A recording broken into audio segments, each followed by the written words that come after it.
Hello everyone, welcome to black mirror horror. कैसे हैं आप सब? आई होप आप सब ठीक होंगे। आज मैं आपके लिए कुछ हॉरर स्टोरीज़ का कलेक्शन लेकर आई हूँ। उम्मीद करती हूँ कि आपको पसंद आएगी। अगर आपके पास भी ऐसी कोई कहानी या घटना हो तो हमें इंस्टाग्राम पे भेज सकते हैं। हम आपकी कहानियों को अपनी वीडियोस के ज़रिए लोगों तक पहुंचाएंगे। इंस्टाग्राम आईडी डिस्क्रिप्शन में है।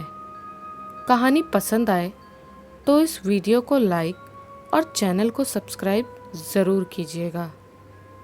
तो चलिए अब शुरू करते हैं आज की कहानी। दोस्तों, ये कहानी हमें हमारे एक सब्सक्राइबर सीजल ने भेजी है। ये उनके साथ घटी एक सच्ची घटना है। सीजल बताती हैं, मेरा नाम सीजल है। मैं अपनी माँ और पिताजी के साथ अपने गांव गई थी। मैं पहली बार अपने गांव गई थी। उस वक्त मैं 10 से 12 साल की थी।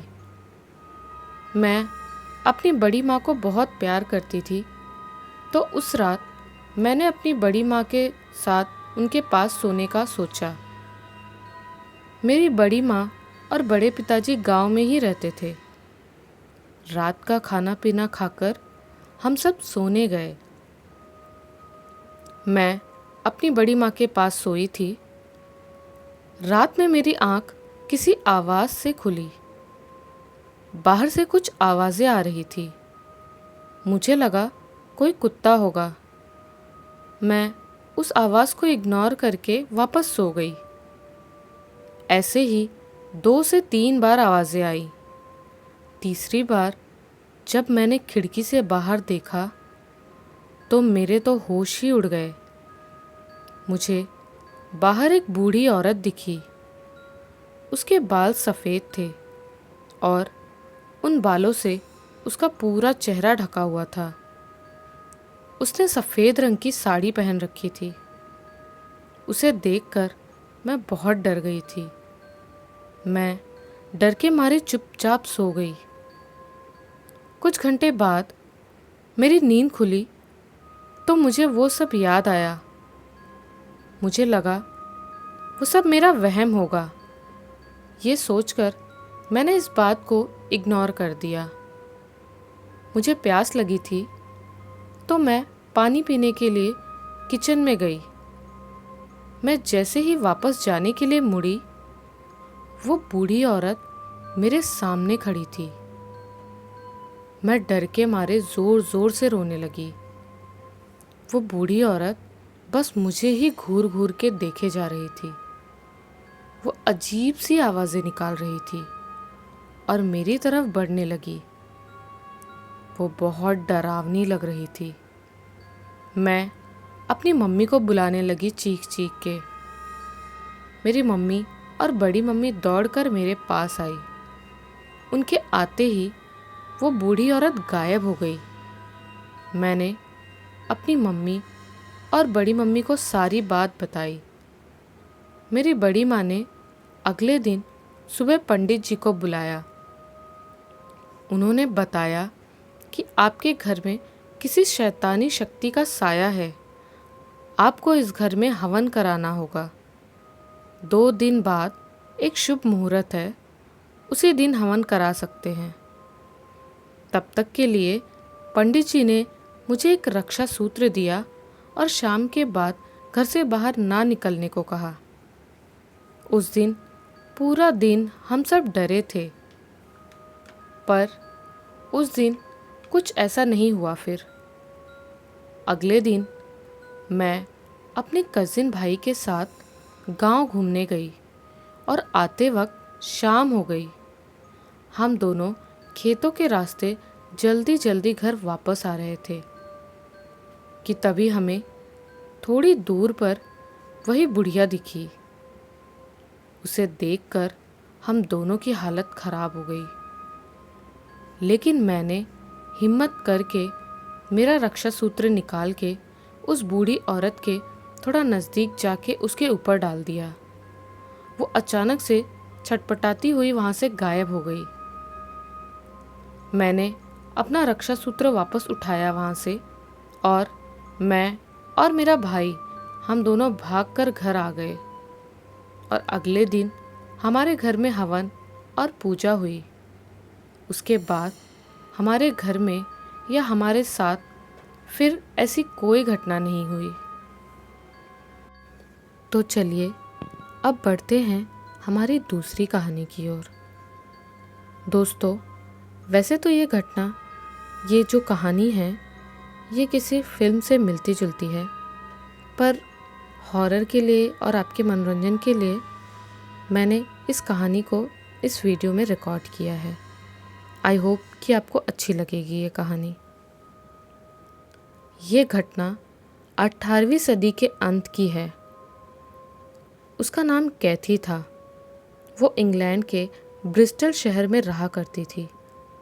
एक दिन स्कूल से घर लौटते हुए कैथी को ज़मीन पर एक रिंग पड़ी मिली, जो कि सोने की थी। उसने आसपास देखा और चुपके से उस रिंग को उठा लिया। जितनी देर में वो अपने घर पहुंची, बस उतनी ही देर में उसे अजीब सी अनुभूति होनी शुरू हो गई थी। न जाने क्यों उसे ऐसा लग रहा था कि कोई उसका पीछा कर रहा हो और उसके साथ उसके घर चला आया हो। उस रात जब कैथी सो रही थी, तब उसे बार बार ऐसा लगता था कि कोई उसके पैरों को पकड़कर धीरे धीरे नीचे खींच रहा हो। उसने आंखें खोलकर देखना चाहा तो उसने पाया कि वो अपने बिस्तर से आधी नीचे लटकी हुई थी। जब वो वापस अपने बिस्तर पे ऊपर आई, तभी उसे एहसास हुआ कि कोई उसके पीछे चुपचाप खड़ा था। वो पीछे मुड़ी और उसे वो रिंग हवा में लटकती नजर आई। कैथी ने जैसे ही रिंग को छुआ, उसने अपने दिमाग से नियंत्रण खो दिया। अगली सुबह जब कैथी स्कूल जाने के लिए अपने कमरे से बाहर नहीं आई, तो उसकी माँ उसके कमरे में पहुंची और उनके सामने जो दृश्य था, उसे देखकर वो पूरी तरह से दहल उठी।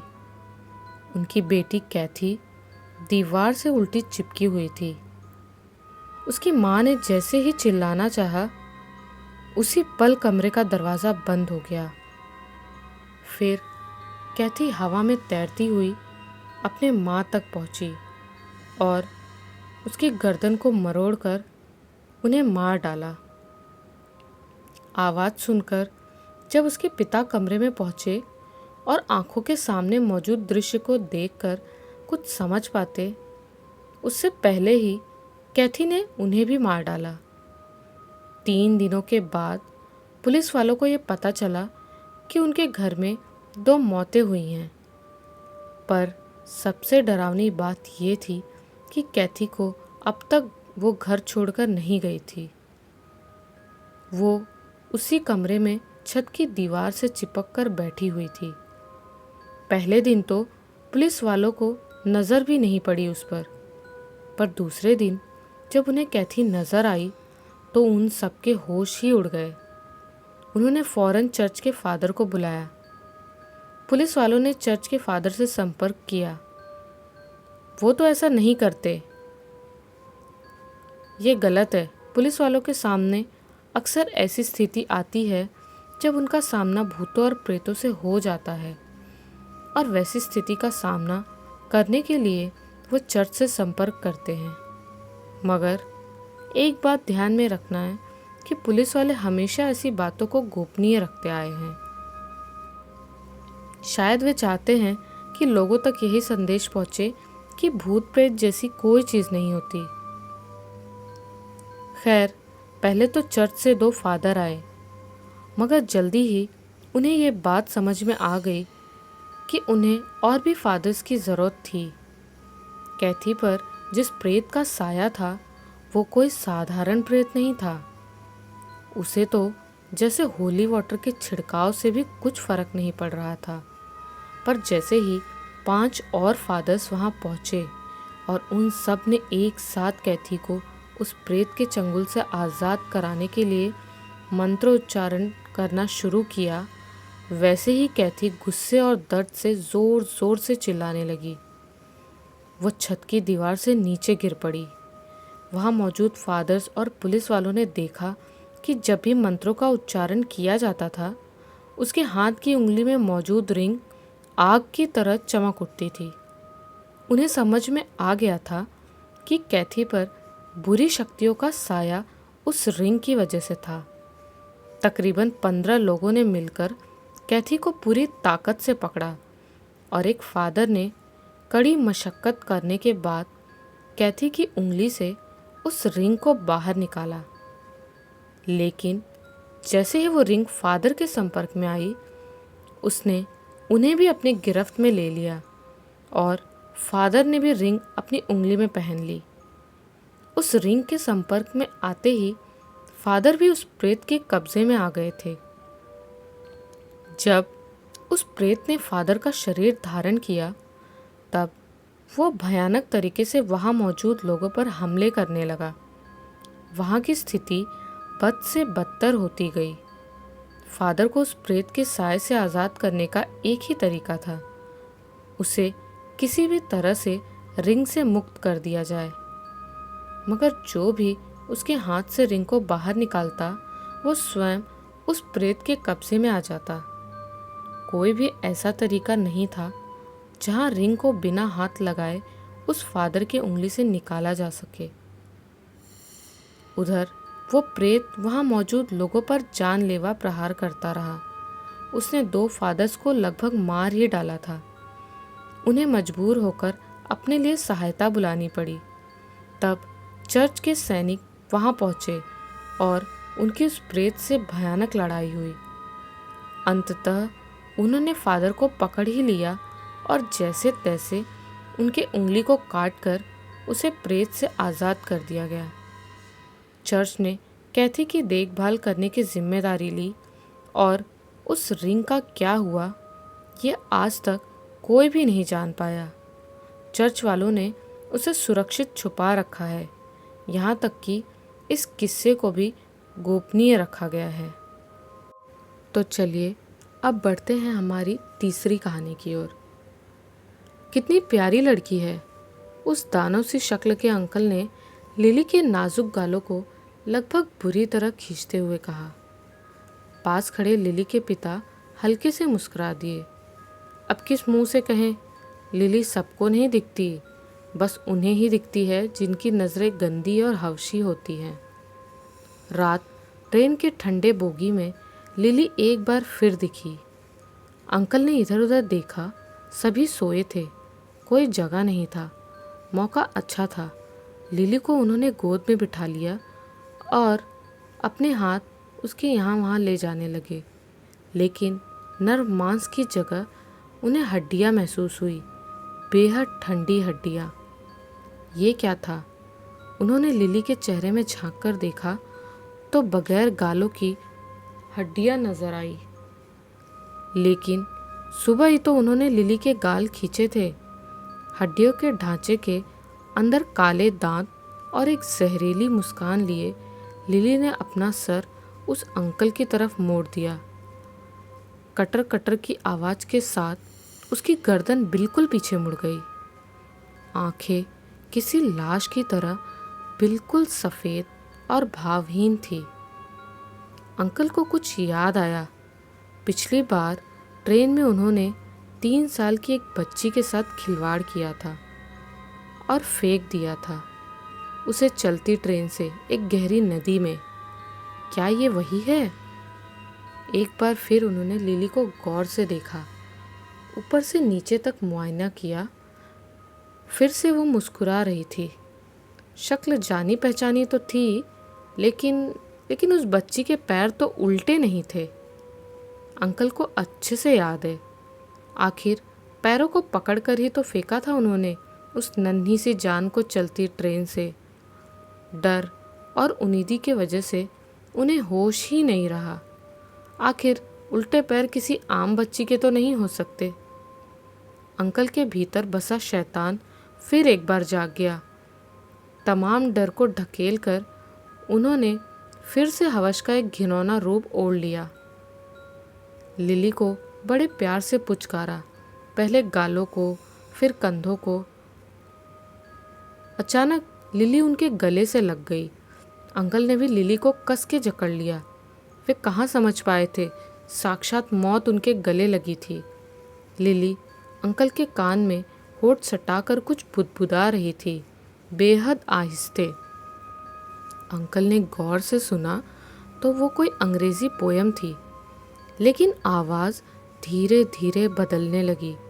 प्यारी सी आवाज़ कर्कश और तेज़ होती चली गई, ठीक जैसे कान के भीतर गर्म उबलता हुआ कांच अंदर जा रहा हो और अंकल के पूरे शरीर को जला रहा हो। वे लिली के पकड़ से छूटना चाहते थे, वे चिल्लाना चाहते थे, लेकिन लिली की आवाज़ से उनका होश खोता जा रहा था। वे बेसुध हो रहे थे। उन्हें अब लिली की उस जहरीली आवाज़ के अलावा कुछ भी सुनाई नहीं दे रहा था। उन्हें लगा पूरी चलती ट्रेन में शायद यही आवाज़ गूंज रही थी। बहुत कोशिश कर वे आखिरकार लिली की कैद से मुक्त हुए थे, या यूँ कहें लिली ने जानबूझकर उन्हें ढील दी थी। लेकिन ये आवाज़ तो अब भी बंद नहीं हुई, बल्कि और बढ़ती ही जा रही थी। अंकल पूरे ट्रेन में भागने लगे। वे ज़ोर ज़ोर से चिल्ला रहे थे, लेकिन आश्चर्य की बात थी, कोई जागा क्यों नहीं। वे भागते भागते बाथरूम के पास आकर रुके। यहाँ सब कुछ शांत था, लेकिन फिर उन्हें दूर से आती हुई लिली दिखी। बड़े आराम से वो उल्टे पैरों से चलती आ रही थी। अंकल धीरे धीरे पीछे जा रहे थे और लिली उनके नज़दीक आ रही थी। अब अंकल दरवाजे के पास खड़े थे। लिली अब भी उनसे थोड़ी दूर पर ही थी। ट्रेन भी बस किसी अनजान स्टेशन पर रुकने ही वाली थी। उसकी गति धीमी पड़ रही थी। अंकल उम्मीद में थे कि ट्रेन के रुकते ही वे नीचे उतर जाएंगे। वे कहाँ जानते थे कि ट्रेन स्टेशन पर रुकने के लिए धीमी नहीं हुई थी, बल्कि एक लंबी नदी के ऊपर से गुजरने के लिए धीमी हुई थी। अचानक लिली अंकल के बिल्कुल करीब आ गई। उसके खोखले गाल, सड़ चुकी आंखें, हड्डियों से भरी देह अब अंकल साफ देख पा रहे थे। लिली कुछ करती इससे पहले ही मारे डर के, आतंक के अंकल ट्रेन से नीचे कूद गए। हालांकि वे अब भी गिरे नहीं थे, क्योंकि उनके दोनों हाथ अब भी दरवाजे पे खड़ी लिली के उल्टे पैरों को जकड़े हुए थे और पूरा शरीर नीचे लटक रहा था। अब अंकल भी समझ गए थे, ट्रेन एक नदी के ऊपर से गुजर रही थी। वे लिली से ज़िंदगी की भीख मांग रहे थे, गिड़गिड़ा रहे थे, माफ़ी भी मांग रहे थे। मशीनी अंदाज में कटर कटर की आवाज़ के साथ लिली अपना चेहरा बिल्कुल अंकल के कानों के करीब ले आई और फुसफुसाकर उसने पूछा, क्या आप मेरे उल्टे पैर सीधा कर सकते हैं अंकल? अंकल ने लिली के पैरों की तरफ देखा, जैसे वर्षों पानी में डूबे रहकर पैर सड़कर फूल गए थे और सफ़ेद हो गए थे। एड़ियाँ फट गई थी और उन फटी हुई एड़ियों से सफ़ेद मुलायम लेकिन घिनौने कीड़े निकलकर अंकल के हाथों में फैल रहे थे। अंकल ने खुद ब खुद ही लिली के पैरों को छोड़ दिया। ठीक इसके बाद अंकल की एक भयानक चीख सुनाई दी और इसके महज कुछ सेकंड बाद ही पानी में किसी के गिरने की ज़ोरदार छपाक की आवाज़ आई। पूरी ट्रेन जाग गई थी। सब ये पता लगा रहे थे कि आखिर इतनी रात में ट्रेन से कौन नीचे गिर पड़ा। सभी अपने अपने परिजनों को टटोल रहे थे। लिली के पिता मन मन मुस्कुरा रहे थे। आज उन्हें बड़ा सुकून मिला था। दोस्तों, इस कहानी से मैं बस यही संदेश देना चाहती हूँ सबको कि ना ही किसी महिला या स्त्री या बच्ची बेटी के साथ अत्याचार करें और ना ही उसको सहें। कृपया कर इस मैसेज को सभी लोगों तक पहुंचाए। हर कोई स्त्री किसी की माँ, बेटी, पत्नी, बहू, बहन कोई भी हो सकती है।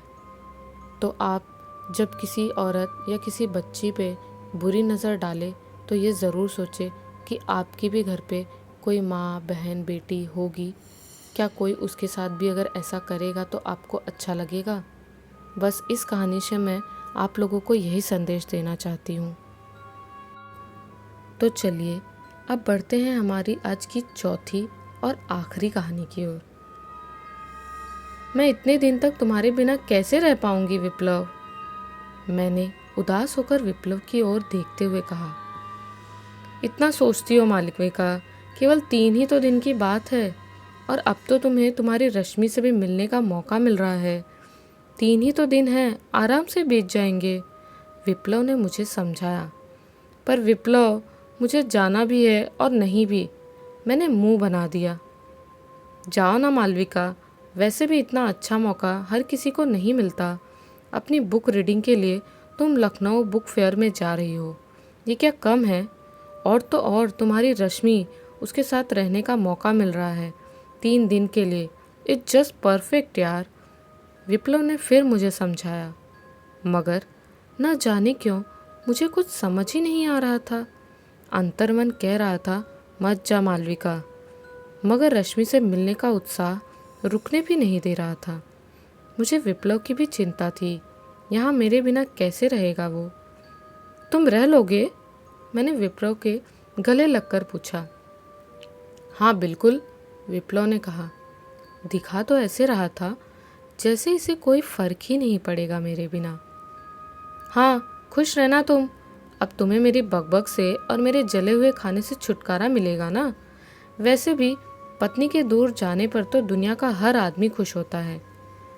मैंने नाक सिकोड़ते हुए उसे देखा। हाँ बिल्कुल सही, विप्लव ने फिर से अपने अकड़ू होने का परिचय दिया और मेरे बाल खींचता हुआ किचन में जाने लगा। उफ, ये लड़का, कहकर मैंने उसे एक फ्लाइंग चप्पल भेज दी। उतनी ही रफ्तार से वही चप्पल मैंने भी रिसीव की और फिर विप्लव अब बस हाँ, कहकर खींचते हुए मैंने सामान पैक करने लगी। मेरे साथ मेरे ऑफिस, हाँ मेरा ऑफिस, मैं पार्ट टाइम लेखिका हूँ। हाँ तो मेरे साथ मेरे ऑफिस के 2 अन्य लोग राघव और दिशा भी जा रहे थे। मेरी बुक रीडिंग और ऑफिस की मीटिंग दोनों एक ही दिन थी, सो मैं बुक फेयर में जा रही थी और राघव और दिशा मीटिंग में। लखनऊ जाकर राघव अपने किसी दोस्त के यहाँ रुकने वाला था और दिशा मेरे ही साथ रहने वाली थी। उसे होटल में अकेले रुकने में डर लगता है, भूतों का डर। न जाने क्यों सब एक से एक नमूने मिले हैं मुझे, पहले ये विप्लव और अब ये दिशा। उफ, सोचकर मैंने अपना सिर पीट लिया। और कर भी क्या सकती थी। हाँ माना भूतों से मैं भी डरती हूँ, मगर इतनी भी नहीं। खैर, मैं विप्लव के और अपने हाथ पर बने चप्पल के निशान को घूरती हुई सोचने लगी। कौन कहेगा हम दोनों पति पत्नी हैं। विप्लव भी मुझे देख रहा था और फिर मेरे दोनों गाल खींचकर मुझे प्यार से देखते हुए मेरे सिर पर हाथ फेरने लगा। मुझे पता ही नहीं चला कब नींद आ गई। अगले दिन रविवार को सुबह 6 बजे की ट्रेन थी। विप्लव मुझे स्टेशन पर छोड़कर घर जाकर घोड़े बेचकर सोया था। दिशा अपने फ़ोन पर अपने नए बॉयफ्रेंड से बात करने में बिजी थी और राघव अपनी पत्नी को फ़ोन पर ही कुछ समझा रहा था। पत्नी के फ़ोन रखते ही उसकी माताजी का फ़ोन आ गया और अब वो उन्हें कुछ समझा रहा था। इधर दिशा अभी तक अपने बॉयफ्रेंड से बात करने में व्यस्त थी। इस विप्लव के बच्चे के कारण मैं बुक तक नहीं ले पाई और ना ही अपने हेडफोन्स। अब बिना हेडफोन, बिना बुक के कैसे इतनी लंबी दूरी तय करूं? हे भगवान, ये लड़का हद है, मैं बड़बड़ा रही थी। तुम्हारी और विप्लव जी की लव स्टोरी सुनाओ ना मालविका, दिशा ने मेरे सामने बैठकर कहा। मैंने आंखें बंद कर अपनी सीट पर सिर टिका लिया और दिशा को सुनाने लगी। जब मैं पीजी कर रही थी तब मैंने विप्लव नाम की बला को खुद अपने पास बुलाया था, मैंने कहा। तब दिशा ठहाके मार मार कर हंसने लगी। मैं और विप्लव, हम दोनों साथ ही पीजी कर रहे थे। उसके शैतानी और मजाकिया स्वभाव से मुझे प्यार हो गया था। धीरे धीरे वक्त बीत गया, हमारे इम्तिहान ख़त्म हुए और फिर काफ़ी दिनों के बाद एक दिन विप्लव ने मुझे शाम को मिलने बुलाया। जब मैं वहाँ पहुँची तो वो खाकी वर्दी में खड़ा हुआ था। उस खाकी वर्दी पर लिखे उसके नाम विप्लव चौधरी को देखकर मुझे यकीन हो गया था कि हम दोनों का सपना अब सच हो चुका है। मैंने भागकर विप्लव को गले लगाना चाहा, जिस पर उसने एक और सरप्राइज़ देते हुए कहा, ये सब शादी के बाद। इतना कहकर उसने बारी बारी से अपने और मेरे घर हम दोनों की बात की, मगर अंतरजातीय विवाह को किसी को मंजूरी नहीं थी। सो हम अपना छोटा सा संसार लेकर दिल्ली चले आए थे। मैंने दिशा को पूरी कहानी सुनाई और वह इम्प्रेस होकर मुझे देखे जा रही थी। कुछ देर बाद मैं वापस सीट से सिर टिकाकर अपनी आंखों को बंद करके बैठ गई। मालविका, चलो, लखनऊ पहुंच गए हम। दिशा ने मुझे झकझोरते हुए जगाया जबकि मैं जाग ही रही थी। मैंने दिशा को मन ही मन घूरा और अपना बैग उठाकर स्टेशन पर उतर गई। यहाँ से राघव अपने दोस्त के घर चला गया और हम दोनों को रश्मि के घर जाना था। मैंने टैक्सी ड्राइवर से रश्मि की बताए हुए लोकेशन पर चलने के लिए कहा तो उसने नाक मुंह सिकोड़ दिया। हम न जाए मैडम, उसने कहा। चलिए ना भैया, अब दोपहर में कहाँ भटकाएंगे हमें। अब तक 5 लोग मना कर चुके हैं चलने से, मैंने परेशान होकर कहा। सुने हैं वो इलाका सही नहीं, उसने फिर कहा। भैया, कौन सा वहाँ डकैत बैठे हैं। मेरी दोस्त ने बताया था कि उसका बंगला शहर से थोड़ा बाहर की ओर है, इसीलिए लोग आनाकानी करते हैं। भैया, कुछ रुपए ज़्यादा ले लीजिएगा, मगर चलिए, मैंने गर्मी से परेशान होकर कहा। ठीक है, टैक्सी ड्राइवर मानो मन मार कर कहा और मैं चल दी अपनी राशु से मिलने। अब तक दिशा चुपचाप ही मेरे साथ साथ चलती जा रही थी। लखनऊ की खूबसूरत सड़कों से होते हुए हम शहर से बाहर की ओर आगे बढ़ रहे थे। मैडम जी, सुने हैं यहाँ शहर में बाहर की तरफ कोनो समस्या है, यहाँ बहुत ही खून हो जात है। अब भैया, सड़कें खराब होंगी, इस वजह से एक्सीडेंट हो जाते होंगे, मैंने कहा। क्या समस्या है वहाँ? दिशा ने कुछ घबराते हुए पूछा। सुने हैं वहाँ कोनो पुराना बंगला है जिसमें भूत रहते हैं, वे ही मार देते हैं लोगन को, टैक्सी ड्राइवर ने कहा। बस इतना सुनना था और दिशा का चेहरा सफ़ेद पड़ गया। उसने डरते डरते मेरी ओर देखा। मैंने कुछ नहीं कहा। मेरी ओर से कोई प्रतिक्रिया न पाकर फिर ड्राइवर भी अपने किस्से नहीं सुना पाया। हम लोग करीब 2 घंटे से सफ़र कर रहे थे, मगर अभी तक रश्मि का घर तो क्या, शहरी क्षेत्र भी ख़त्म होने पर नहीं आया था। अब मुझे खींच होने लगी थी। एक तरफ तो इतना लंबा सफ़र हो गया था और दूसरी तरफ दिशा ने डर के मारे अपनी हालत ख़राब कर ली थी। करीब 1 और घंटे बाद हम शहर के बाहर थे। वो बिल्कुल सुनसान इलाका था, चारों ओर सिर्फ जंगल ही जंगल। हम उस जगह से आगे बढ़ रहे थे। वहाँ से रश्मि का बंगला बस कुछ मीटर की दूरी पर था। तभी न जाने कहाँ से हॉरर फिल्मों की तरह एक सफ़ेद बिखरे बालों वाली, कमर से बिल्कुल झुकी हुई बूढ़ी औरत आकर हमारी टैक्सी से टकरा गई। उसकी केवल वेशभूषा ही देखकर दिशा चिल्लाने लगी, चुड़ैल है ये, चुड़ैल, कोई बाहर मत जाना। मैंने दिशा को समझाया कि हो सकता है सच में ही कोई राहगीर हो, और जब मैंने टैक्सी से बाहर निकलकर उस बूढ़ी औरत की मदद करनी चाहिए तो कभी वो दिशा को देखती तो कभी मुझे, और एक अजीब सा डर देखा मैंने उसकी आंखों में। वो बोली, मत जाओ वहाँ, ये सफ़र तुम्हारा आखिरी सफ़र बन जाएगा, वहाँ मत जाओ। अब इतना सुनकर तो डर के मारे दिशा की हालत ख़राब थी, साथ ही टैक्सी ड्राइवर की भी, शायद कहीं ना कहीं मेरी भी। वो टैक्सी ड्राइवर बोला, मैडम जी, आपको चलना है तो चलो, वरना हमको जाने दियो यहाँ से। भैया आप, मैं कुछ कह पाती इससे पहले ही रश्मि अपने बंगले से निकलकर बाहर आ गई और मुझे देखते ही गले लगा लिया। मालविका, तुम आ गई?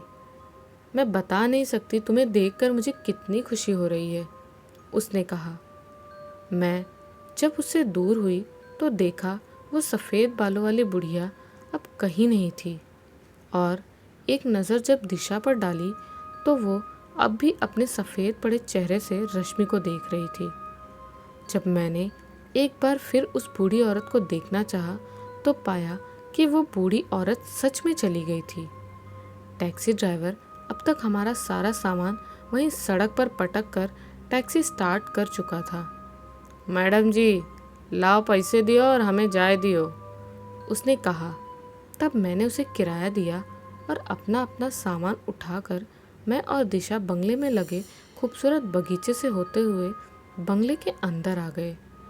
रश्मि हमें अपना बंगला दिखाने लगी। एक बड़ा सा हॉल, उससे लगे हुए 3 कमरे और मॉड्यूलर किचन।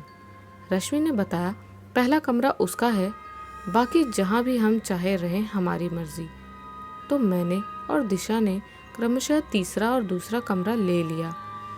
हॉल के ही पूर्वी कोने से होकर ऊपर की मंजिल के लिए सीढ़ियाँ जा रही थी और ऊपर की मंजिल पर करीब 10 फुट चौड़े गलियारे से लगे हुए 3 कमरे और एक किचन थे।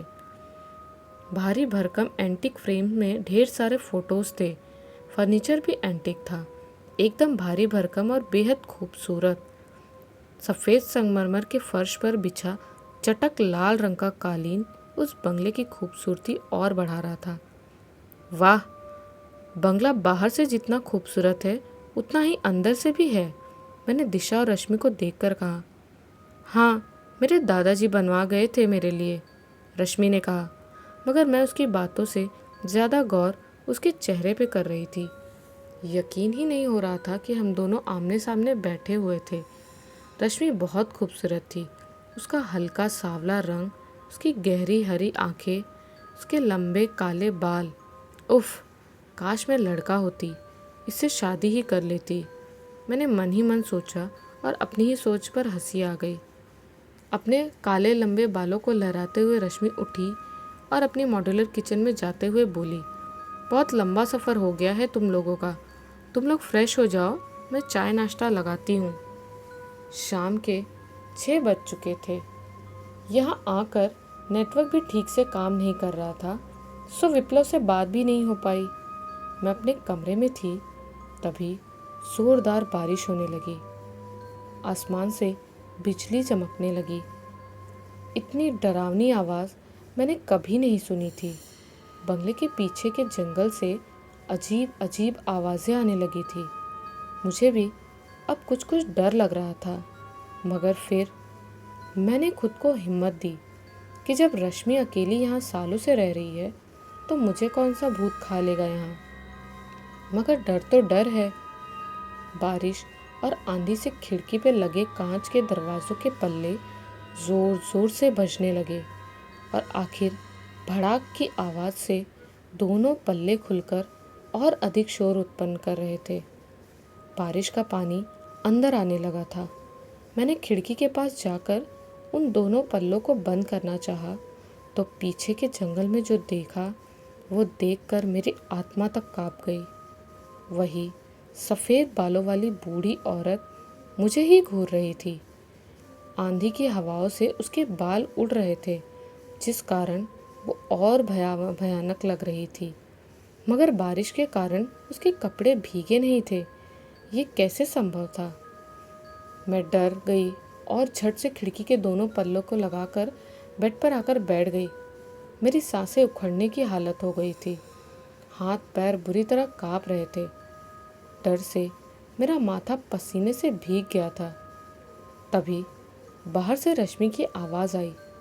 शायद चाय नाश्ता लगाकर हम दोनों को बुला रही थी।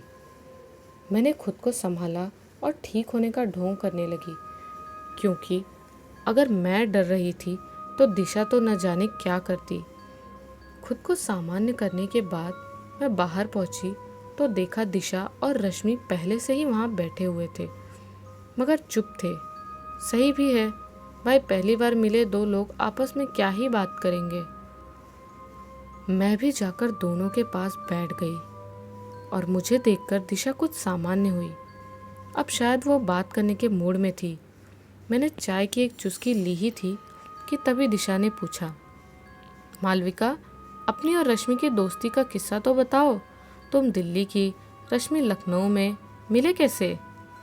जवाब रश्मि ने दिया और हमारी दोस्ती की कहानी बताने लगी। हमारी कहानी है 2 साल पहले की। तो बात कुछ ऐसी है दिशा, तुम्हें तो पता होगा ना कि मालविका का एक फेसबुक पर पेज है, आत्माओं से सामना के नाम से, जिसमें वो अपनी लिखी हॉरर कहानियाँ अपलोड करती है। अब इसे हॉरर लिखने का शौक़ है और मुझे हॉरर पढ़ने का, तो बस मैं हो गई इसकी जबरा फ़ैन। रश्मि ने मुस्कुरा कर कहा और फिर आगे कहने लगी, तो एक दिन बड़ी मुश्किल से मैंने इसकी फेसबुक आईडी ढूंढी और इसे फ्रेंड रिक्वेस्ट भेज दी। अब ये शायद मेरी किस्मत ही थी जो इस जैसी बड़ी लेखिका ने मेरी रिक्वेस्ट एक्सेप्ट की। फिर जब बातें शुरू हुई तो लगा कि नहीं, ये कोई बड़ा व्यक्तित्व है, बहुत निश्चलता है इसमें। 2 सालों में एक भी दिन ऐसा नहीं गया जब इसने मुझसे बातें न की हों। दिन ब दिन हम दोनों की दोस्ती गहरी होती गई और हम बेस्टीज बने। बस तभी से ही एक दूसरे से मिलना चाहते थे मगर मिल नहीं पाए थे। और देखो, आज मौका मिल ही गया। इतना कहकर रश्मि मुझे देखकर मुस्कुराई। बदले में मैं भी मुस्कुरा दी और दिशा एक बार फिर मेरी कहानी से इम्प्रेस हो चुकी थी। अच्छा रश्मि जी, आपका परिवार कहाँ है? दिशा ने बात करने के उद्देश्य से रश्मि से पूछ लिया और मैंने ख्यालों में ही अपना सिर पीट लिया। दिशा, मैं उसे रोकती इससे पहले ही रश्मि बीच में बोल पड़ी। मेरा अपना परिवार 3 साल पहले तक, मैं, मेरा भाई और मेरी मम्मी पापा, हम सब लखनऊ में ही रहते थे, सेक्टर 47 में। हम छुट्टियां मनाने मनाली जा रहे थे बाय रोड। एक सड़क दुर्घटना हुई और सब खत्म, सिर्फ मैं ही बची। जब मैं दोबारा उस घर में गई तो अकेले रहा ही नहीं गया। जहाँ सबके साथ वक्त बिताया था वहाँ अकेले जीना दूभर हो गया था। सो मैं यहाँ आ गई, उस घर को हमेशा के लिए छोड़कर, रश्मि ने बताया और कुकीज़ की ट्रे मेरी और दिशा की ओर बढ़ा दी। अंधेरा हो चुका था और हम तीनों मिलकर डिनर की तैयारी करने लगे। मालविका, रश्मि ने कहा। हाँ बोलो, मैंने उत्तर दिया। तुम्हारी नई किताब का विषय क्या है जिसकी कल बुक रीडिंग के लिए जाने वाली हो? डायनों के बारे में।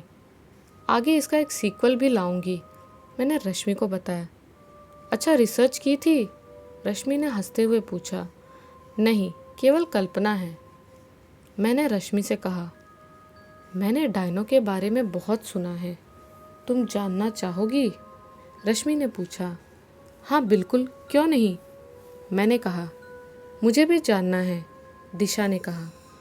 चलो फिर डिनर करते करते सुनाती हूँ, रश्मि ने मुस्कुराते हुए कहा।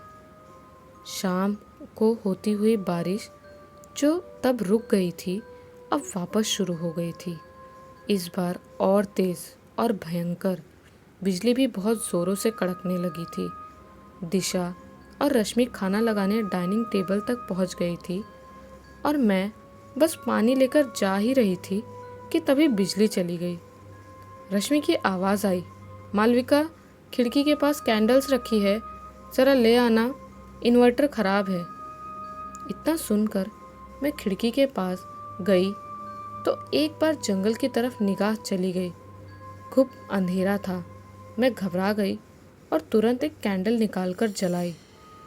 कैंडल की रोशनी में मुझे वो भयानक चेहरा फिर दिखा। खिड़की के कांच से बिल्कुल सट कर वही बुढ़िया खड़ी हुई थी और मुझे घूर रही थी। उसके सफ़ेद बाल हवा में उड़ रहे थे। मैं चीखने ही वाली थी कि दिशा का ख्याल आते ही मैंने अपने हाथ से अपना मुंह बंद कर लिया और डाइनिंग टेबल पर चली गई। कितनी देर लगा दी, दिशा ने कहा। मैंने कोई जवाब नहीं दिया, बस मुस्कुराकर बैठ गई। चलो अब मैं सुनाती हूँ डायनों की कहानी, रश्मि ने कहा और सुनाने लगी। तुम लोगों ने यहाँ आने से पहले बहुत से टैक्सी ड्राइवर से बातें की होंगी, मगर सबने मना कर दिया होगा। जानती हो क्यों? क्योंकि लोग कहते हैं कि यहाँ इस इलाके में डायनें रहती हैं। इतना सुनकर दिशा को पानी का ठसका लग गया। यहाँ सच में कोई डायन है? मैंने थोड़ा घबराते हुए पूछा। पता है, इस बंगले की भी एक अलग ही कहानी है। सुना है कोई 100 साल पहले यहाँ एक बूढ़ी औरत रहती थी। वो और उसका पूरा परिवार डायन और पिशाच था। डायन और पिशाच एक ऐसी अवस्था है जहाँ इंसानी जीवन काल में ही लोग शैतान की पूजा करते हैं और उससे वरदान के रूप में डायन या पिशाच रूप पा लेते हैं। डायने और पिशाच कभी बूढ़े नहीं होते, बल्कि वे बहुत खूबसूरत होते हैं। उस डायन की 3 पीढ़ियाँ यहीं रहती थी। वो, उसका पति, उसका एक बेटा, उसकी बहू और उनकी एक बेटी।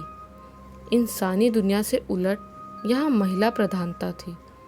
जानती हो, डायन और पिशाचों की भी एक रानी होती है और रानी उसे चुना जाता है जो जन्म से ही डायन हो, मगर जब तक वो पूरी तरह से बड़ी नहीं हो जाती उसे जन्म देने वाली डायन को ही रानी बना दिया जाता है। मगर आमतौर पर डायन और पिशाचों से एक इंसान की ही उत्पत्ति होती है, क्योंकि वे भी कभी इंसान ही थे। उस डायन की भी यही लालसा थी कि उसकी बेटी रानी बने, मगर उसका बेटा हुआ, वो भी एक इंसान, जिसे जैसे तैसे शैतान की पूजा करने के बाद पिशाच बना पाई थी, ताकि वो अपनी पत्नी के गर्भ से किसी डायन को जन्म दे सके। मगर उसे निराशा ही हाथ लगी। उसकी बहू से जो संतान हुई थी वो डायन तो थी, मगर जैसे इंसानों से भी ज़्यादा पवित्र। ये एक असंभव बात थी।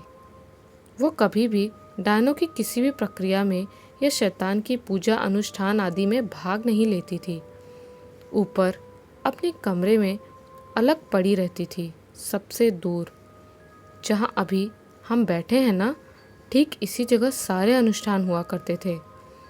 डायनों की दुनिया में 3 का बड़ा महत्व है। चाहे 3 बजे का समय हो, 3 लोग हो या साल की तीसरी अमावस्या। साल की तीसरी अमावस्या पर एक बड़ा शैतानी अनुष्ठान होता है जिसमें 3 लड़कियों को शामिल किया जाता है। एक इंसान होती है, वो अन्य 2 डायन हुआ करती हैं। अनुष्ठान में जो दोनों डायनें होती हैं वे उस लड़की को भी डायन बनाती हैं, जिसके बाद एक पिशाच उसका इस्तेमाल करता है अपनी जनसंख्या बढ़ाने के लिए। यह अनुष्ठान साल में सिर्फ तीसरी अमावस्या को ही होता है। बाकी अमावस्या की रातों में होने वाले अनुष्ठान केवल शैतान को खुश करने के लिए और शक्तियाँ पाने के लिए होते हैं। उस दिन भी साल की तीसरी अमावस्या थी। वो 2 डायन इंसान लड़की के साथ मिलकर वो अनुष्ठान कर रही थी। उसने अपनी पोती को जैसे तैसे इस अनुष्ठान से दूर किया हुआ था, ताकि वो कहीं कोई अड़चन न कर दे। रात के 3 बजने में बस कुछ ही देर थी। तीनों लड़कियां, मतलब दोनों डायने और वो लड़की, बैठे बैठे ही गोल गोल घूमने लगी थी। बस अब शैतान किसी भी पल आकर उन्हें वरदान दे सकता था। मगर तभी वो लड़की डायन की पोती आ गई और उसने पूरे घर में आग लगा दी। वो इंसान लड़की, वो डायन, उस डायन का पति, उसके बहू, बेटे और खुद उसकी पोती भी इसी घर में जलकर शक्तिहीन हो गए। वे डायन और पिशाच तो रहे, मगर उनकी बहुत सारी शक्तियाँ चली गई। तुम्हें पता है, वो डायन हमेशा से ही लड़कियों को फांसने की कोशिश करती आई है। वो तो अब भी लड़कियों से दोस्ती कर उन्हें यहाँ बुलाने की कोशिश करती है। वो उन्हें सोशल मीडिया साइट्स पर फ्रेंड रिक्वेस्ट भेजती है, ताकि आसानी से लड़कियाँ उस पर विश्वास कर ले कि वो इंसान हैं, कोई डायन या भूत सोशल मीडिया साइट चलाएगा, ये भला कौन सोच सकता है। वो डायन लड़कियों से बेहद गहरी दोस्ती बना लेती है, जैसे बरसों से उन्हें जानती हो, और फिर एक दिन लड़कियां उससे प्रभावित होकर उससे मिलने यहाँ आती हैं, जैसे तुम दोनों आई हो। मगर वो लड़की, उस डायन की पोती, वो आज भी लोगों को रास्ते में मिलती है और उन्हें चेतावनी देती है कि वे इस बंगले में ना आए, क्योंकि यहाँ की डायने और पिशाच आज भी उसी अनुष्ठान को पूरा करने का इंतज़ार कर रहे हैं, जैसे उसने तुम्हें चेतावनी दी थी। रश्मि के चेहरे पे एक कुटिल मुस्कुराहट थी। मतलब वो सफ़ेद बालों वाली बूढ़ी औरत ही उस डायन की पोती है जिसने उसका अनुष्ठान रुकवा दिया था। दिशा ने कांपते हुए स्वर में बोला, हाँ, वो बूढ़ी औरत ही मेरी पोती है। 100 साल से अधिक हो गए, किसी इंसान का शिकार नहीं किया, शैतान की पूजा नहीं की, बूढ़ी तो होती ही। रश्मि ने चेहरा नीचे की ओर किए हुए ही कहा। गुप्त अंधेरे में केवल एक मोमबत्ती की रोशनी में माहौल बहुत डरावना हो चुका था। तुम शब्द मेरे हलक में अटक गए थे। मैंने घबराकर दिशा का हाथ पकड़ लिया, मगर तब तक बहुत देर हो चुकी थी। हम दोनों बहुत सारे पिशाचों और डायनों से घिर चुकी थी। वे सब गर्दन नीची कर हम दोनों की ओर बढ़ रहे थे। दिशा का ध्यान एक पिशाच पर गया। टैक्सी ड्राइवर, उसके मुंह से बमुश्किल ये निकल पाया। बेटा है मेरा। रश्मि ने करीब 3 फीट ऊपर हवा में उठते हुए अपनी गहरी हरी आंखों से उस टैक्सी ड्राइवर को देखते हुए कहा। उसके खुले बाल, उसकी आंखें, पुतलियाँ, सब हरी ही हरी थी। आज साल की तीसरी अमावस्या है, अनुष्ठान तो होकर रहेगा, रश्मि ने कहा और दिशा को अपनी ओर खींच लिया। वो डर से चीखे जा रही थी, मगर कोई फ़ायदा नहीं। रश्मि ने उसे नहीं छोड़ा। मैं उसे अपनी ओर खींच रही थी, मगर एक डायन की शक्ति के आगे मेरी क्या बिसात। उसने दिशा को उठाकर एक गोल घेरे में फेंक दिया और खुद उसके माथे पे काला सिंदूर लगाकर उसके दाहिने हाथ पर चाकू से वार कर उससे टपकता हुआ खून गोल घेरे में बने एक छोटे से त्रिकोण पर डाल रही थी। दिशा चीख रही थी डर और दर्द से, और मैं कुछ नहीं कर पा रही थी। तभी भड़ाक की आवाज़ के साथ खिड़की का कांच टूट गया। वो सफ़ेद बालों वाली बूढ़ी औरत किसी सांप की तरह रेंगती हुई हॉल के अंदर दाखिल हुई। छोड़ दो इन बच्चियों को, उसने गरजते हुए कहा, मगर रश्मि ने उसकी एक न सुनी। उसका शैतानी अनुष्ठान चालू था और वो टैक्सी ड्राइवर दिशा के साथ ज़बरदस्ती करने लगा। अपनी आंखों से ये सब देखना मेरे लिए दूभर होता जा रहा था। मैं उस बुढ़िया से डर रही थी, मगर उसके पास जाकर ही बच सकती थी।